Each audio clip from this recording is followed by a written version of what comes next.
Good morning, student. This is sixth video on chapter second, principle of management. In the previous video, that is fifth video, I have already started technique of scientific management, which is given by F.W. Taylor. In fifth video, I have already discussed functional foremanship.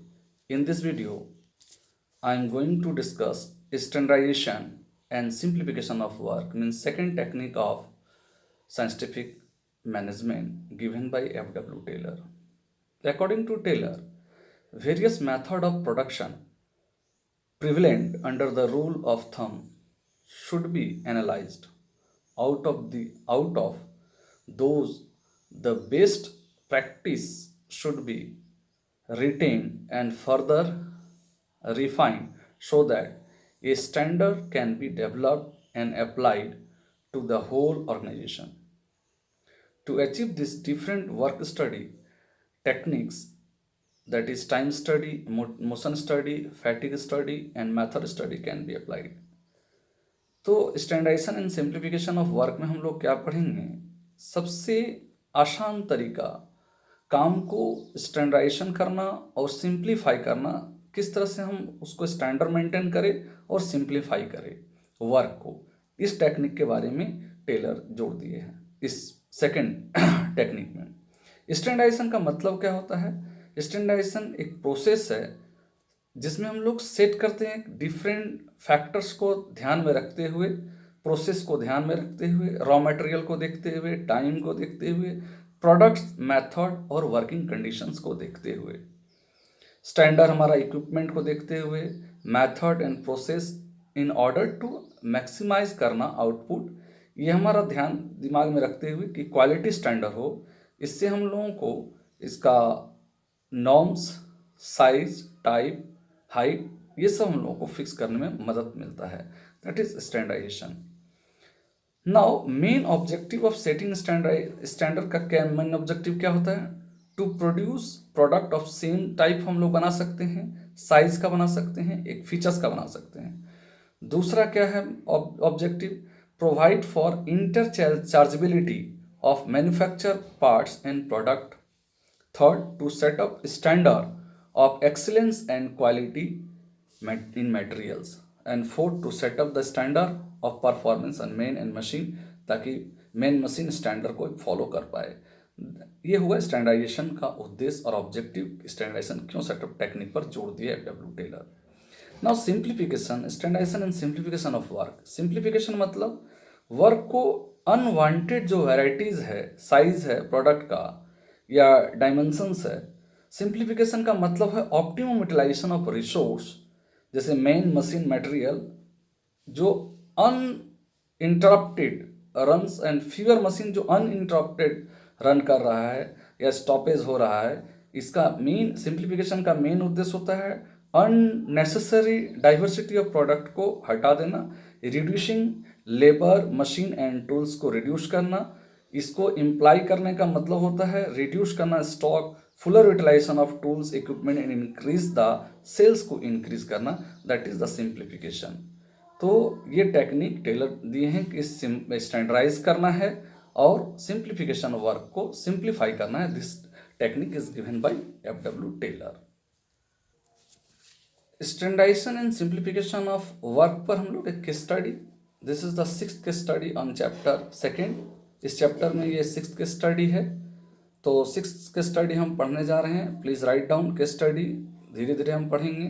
आप लोग लिख लीजिए case study ताकि हम लोग discuss कर सके। X limited kept large stock of toys in godown. As a result, it incurred huge cost to maintain the same. It had to pay more rent to the owner of godowns as goods had to be kept for a longer duration too. There was mismatch between demand and supply. Mr. Malik, production manager of the company, decided to produce less goods for some time and thus reduce in inventory carrying cost. तो ये case study हुआ, इसको ध्यान से सुनो और लिख लो copy notebook में अपना। इसमें क्या बोला? एक्स लिमिटेड लार्ज स्टॉक में स्टॉक ऑफ टॉयज खिलौना का गोडाउन में रखता है, इससे क्या होता है, उसका ह्यूज कॉस्ट बढ़ जाता है मेंटेन द सेम, और मोर रेंट पेमेंट करना पड़ता है गोडाउन ओनर को गुड्स को कीप रखने के लिए लॉन्गर ड्यूरेशन। इसमें डिमांड और सप्लाई में मिसमैच है। मिस्टर मलिक प्रोडक्शन मैनेजर जो है वो डिसाइड क्या किया कि लेस गुड्स प्रोड्यूस करेंगे कुछ दिनों तक, ताकि इन्वेंट्री का कैरिंग कॉस्ट हमारा कम जाए, reduce the inventory carrying cost मेरा कम जाए। तो क्वेश्चन इसमें क्या है, first question, which technique of scientific management is mister Malik adopting. Second, name any other scientific management technique. और थर्ड, एक्सप्लेन द टेक्निक। ये करना है। अब हम scientific technique third, that is the work study के बारे में लोग डिस्कस करेंगे। What is work study? Work study is a systematic, objective oriented, analytical, and critical assessment of the performance of the worker in various operation in workshop. Its various aspect are method study है, motion study है, time study and fatigue study.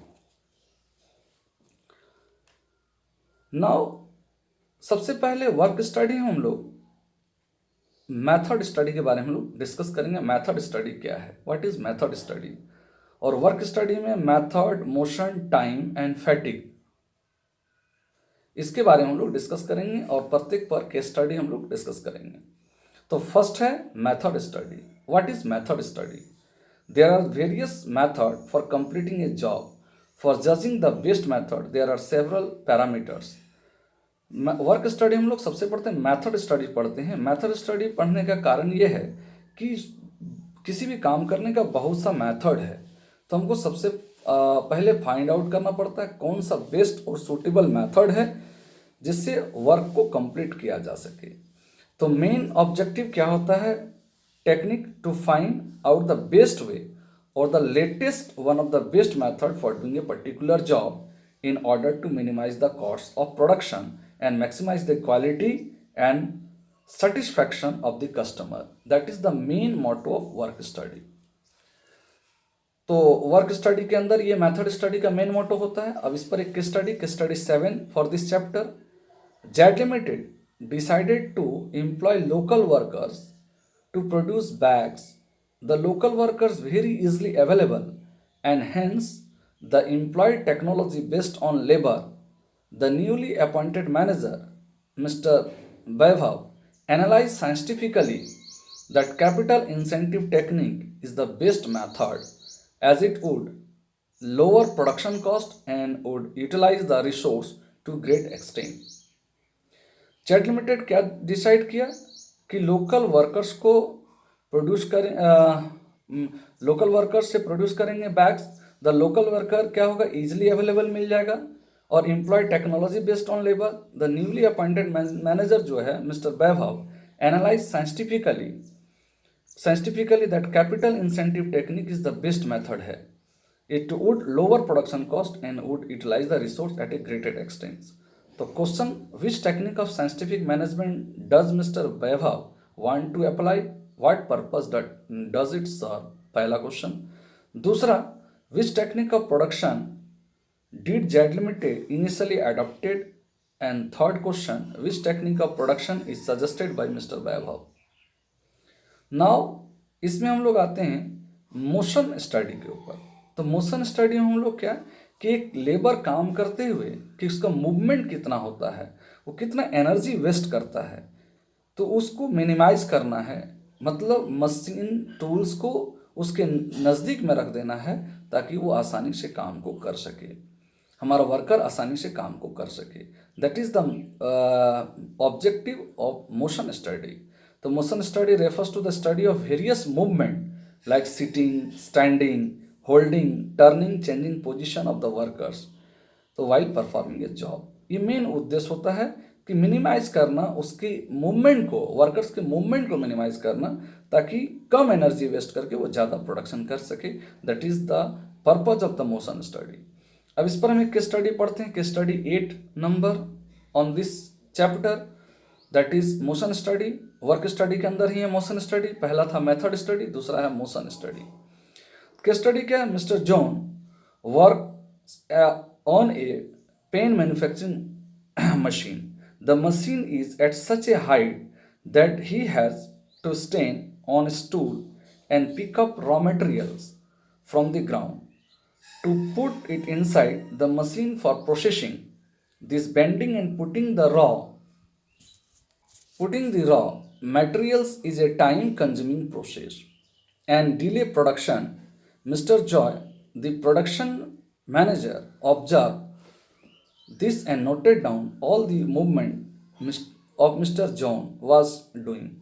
That is bending down, carrying raw materials and putting them inside the machine. Mr. Joy arranged for a box fixed in the wall at some height so that without bending himself, Mr. John could take a raw material, put them inside the machine quickly.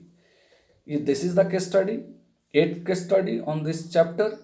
Now question is, which technique of scientific management did Mr. Joy carry out?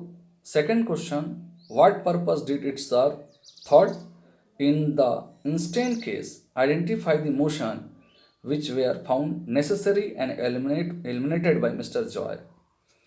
अब third जो है वो सी number work study के अंदर है time study. तो time study में हम लोग क्या करते हैं, स्टैंडर्ड टाइम एक फिक्स करते हैं किसी वर्कर को एक काम करने में, वर्क को करने में कितना स्टैंडर्ड टाइम लगेगा, और उसको एनालाइज करते हैं, देखते हैं टाइम स्टडी के अंदर कि कितना टाइम वर्कर ले रहा है तो for giving the particular job. Time study का पर्पज क्या होता है, to decide करना how much time is normally required to performing a certain job, और fair days work for the workers का wages डिसाइड करने में, नंबर ऑफ वर्कर्स कितना हमको लगेगा इसको डिसाइड करने में हेल्प करता है, और सुटेबल इंसेंटिव स्कीम लगाने में ये मदद करता है हमको टाइम स्टडी। अब हम इस पर भी एक केस स्टडी डिस्कस करते हैं, पढ़ते हैं। Please listen carefully the case study 9th on this chapter. In order to set up standard target of performance of workers, it was necessary for Nutan Limited to fix standard time for workers to perform a particular job. For this, Mr. Gali, the production manager of the company, observed that the workers when they were performing the job, he used a stopwatch in hand and note down the average time taken by workers for completion of the job. He repeated the same observation for 100 times and then calculated. तो क्या हो रहा है, the calculated average time for the performance of the job. This was fixed as the standard time on the basis of which efficient and inefficient worker were distinguished कर सकता है। इससे worker कौन इफिशियंट वर्कर है, कौन इनइफिशियंट worker है, इसको देख सकता है। Now first question, which technique of scientific management was followed by mister गाली, and second question of this study, what is the main objective of this method. Now work study के अंदर लास्ट है fatigue study. इसमें है ये human nature होता है, tendency होता है ह्यूमन का कि हम लोग काम करते करते थक जाते हैं, ऊब जाते हैं। तो कितना रेस्ट इंटरवल चाहिए, कितने देर के बाद एक वर्कर टायर्ड हो जाता है, थक जाता है काम करते हुए, ये मेन उद्देश्य होता है इस स्टडी को करने का। मैनेजर इसमें स्टडी करता है कि एक वर्कर जो नॉर्मल हमारा काम कर रहा है उसको काम करते हुए कितने देर में वो थक जा रहा है, उसको रेस्ट चाहिए, रेस्ट करके फिर से वो एनर्जाइज्ड होकर के काम को, वर्क को कर सके। That is the main motto of this study. Now that is case study based on fatigue study पर केस स्टडी है, that is the case study 10th 10वां केस स्टडी इस वीडियो में, और इस चैप्टर में प्रिंसिपल ऑफ मैनेजमेंट में 10वां case study है। तो इसको थोड़ा सा ध्यान से लिख लेंगे। In order to meet the increasing demand of computer in market, Supreme Limited decided to provide only 5 minutes rest interval to their workers in 8 hours of their work. As a result, the worker efficiency level went down and it showed in their poor performance. All the time, they were feeling exhausted and tired. The manager, Mr. Hassan, suggested to fix rest interval On scientific basis for this, he observed a group of workers when they were performing a job and noted down the time. When they started getting tired and their efficiency level started declining, he gave them a break and noted the time during which they became fresh and ready to work again. The time given to them to fresh themselves and work again with their full potential was taken as a standard rest interval to be given to the worker. Now, question regarding this case study. First question: which technique of scientific management is followed by Mr. Hassan? Second, what purpose does it serve? तो ये लेंदी हो गया थोड़ा सा video, क्योंकि इसमें हम लोग दो ठो टेक्निक डिस्कस किए, एक स्टैंडर्डाइजेशन एंड सिंप्लीफिकेशन और दूसरा वर्क स्टडी। तो वर्क स्टडी के अंदर भी बहुत सारा था, तो उसको हम लोग डिस्कस किए। और तो वर्क स्टडी के अंदर जो और टेक्निक थे, that is method study, motion study, time study, fatigue study, इसको भी हम लोग एक एक्रोनिम्स से याद रख सकते हैं। Please write down the acronyms. मोटी MO, छोटा MO एक साथ में, TI छोटा, स्मॉल TI, हाइफन बीच में, F बड़ा और M, FM, मोटी FM। तो M फॉर मेथड स्टडी और MO for motion study and TI for time study and F for fatigue study। तो एक M जो है, FM का M जो है, उससे हम लोग मेथड स्टडी, और MO जो है उससे हम लोग मोशन स्टडी, एंड TI से हम लोग टाइम स्टडी याद रखेंगे, एंड F से fatigue study. That's all for in this video. इसमें हम लोग 4 ठो के स्टडी डिस्कस किए हैं। चारों के स्टडी आप लोग लिख लीजिए और प्लीज़ आंसर लिख करके आप लोग व्हाट्सएप ग्रुप में भेजिए। पार्टिसिपेशन बहुत कम हो रहा है, वीडियो आप लोग नहीं देख रहे हैं, तो please watch the video. This is the only way we can teach you, and this is the only way you can complete your work assignment and up to lockdown. So please watch the video again and again and try to understand and write down the question. Be serious regarding this. Thank you.